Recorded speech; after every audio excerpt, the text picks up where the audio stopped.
box for the surveys. And there will be a penalty for engineers that put their assignment in there and surveys that put their assignment in the other box.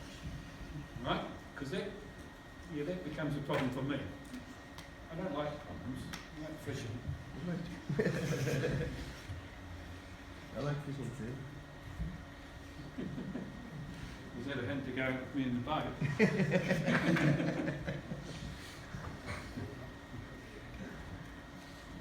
Okay, overview.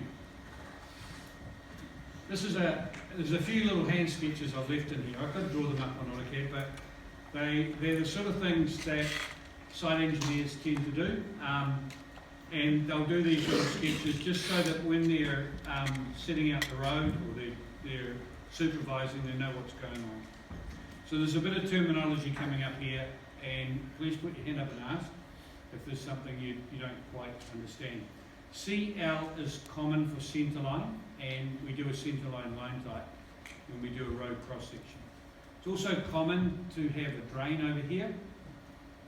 When we talk about the pavement, it's the area where we start building up the sub-base, the base course, and then the tar seal layer. Surveyors are often asked to go out and measure each one of those layers, and it's quite critical because the contractors will be trying to get away with as much as they can, trying to get away as thin a layer as they can, because the more they get away with, the more profit they've made. Surveyors are often on roading jobs out there every day measuring up every metre as they're going along the road. Also, there are various engineering tests that surveyors get involved with, which is they drop weights onto the road to see how far it penetrates, whether the compaction's good enough or not, etc.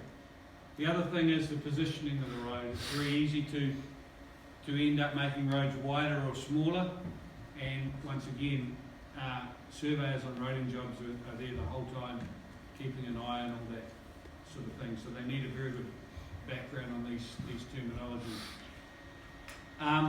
The formation is basically what the width of our platform, and then it goes on to the batter slopes.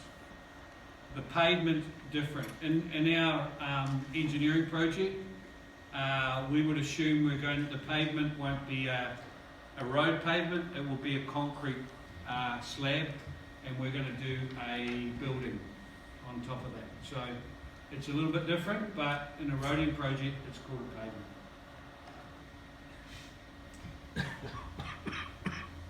The next lot of notes goes on to talk about basically the history of surveying and roading.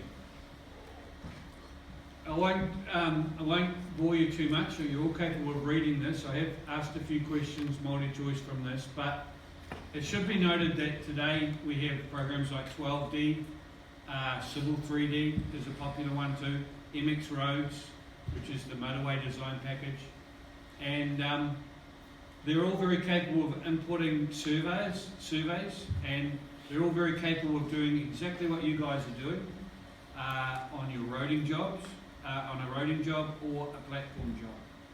They're also capable of taking long sections, cross sections, and volumes. The problem is that not everything is on a digital base. Sometimes it is, like you got your CAD file, but it's not 3D. So it needs to either be turned into 3D or you need to manually draw these things up. Small jobs like the one I've given you would probably be manually drawn. Larger jobs would probably be a digital base. But then there's the next problem. The guys on site don't have these programs. So they're sitting there with a 2018, maybe 15 copy of AutoCAD on their computers, and they're opening up files that they get sent, and the best they can do is maybe read them and work out what's going on from there. So they don't have that ability to walk through the job in 3D. A lot of you guys and girls are going to end up site engineers. You're going to have to be able to read 2D drawings and figure out what's happening in 3D.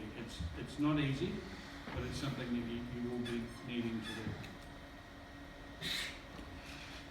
So, in terms of surveying, back in the 1900s to 1960s, the most common form of surveying was an AVNI level. And it sounds very old and old-fashioned, but the thing was about the same size as this duster. And it had a bubble on this part, and you adjusted that bit there, and it had a sight on it that you could look through. And it was only very small. You could put it in a backpack. So if you were walking over hills like this, it was very easy to survey that, even if it was covered in thick bush, because you could start walking up here. You would put, both of you had a post about I think it was 1.5 high, and you had a tape measure. And in essence, what you were doing was you were measuring that distance, 120.3, and you had an angle here which might be 3.5 degrees. And then you would take your next shot and move on, and so on and so forth. Normally, if you're going through thick bush, you have a bushwhacker that you're clearing it with, so you've got that in your hand. And so to carry just a stick at an AVNI level was very quick and a very accurate way of doing it, really, for those days. You think of taking total stations up through the bush, carrying that in a backpack. You know, it's a surveyor is still way down the bottom of the hill taking his first 3 shots. And you've gone over 2 hills with the AVNI level, and you've got a very good idea of what the countryside's like. Now that works pretty good for schematics, old country roads, tracks up to windmills, things like that. But then when you are going to need more accurate readings, then of course you're going to have to use your survey equipment. So the AVNI got blasted away around about the 1980s by prisms, total stations and all the digital stuff, the odd light chains, and of course the staff and level, or staff, level and tape were also another way that we used. And then around about the 1980s, when I came on board of surveying, we had the total stations as a bit of overlap on what I just said then, and stuff was starting to be imported into a program called CivilCAD, which was the very first program for doing this sort of work, pretty basic. That was slowly getting developed in the background to what you see now in surveying, but also what was happening was digital data was becoming more prominent. They were doing flyovers over Auckland in the 80s, and they were doing contours of those. So as that increased, they were getting more and more accurate.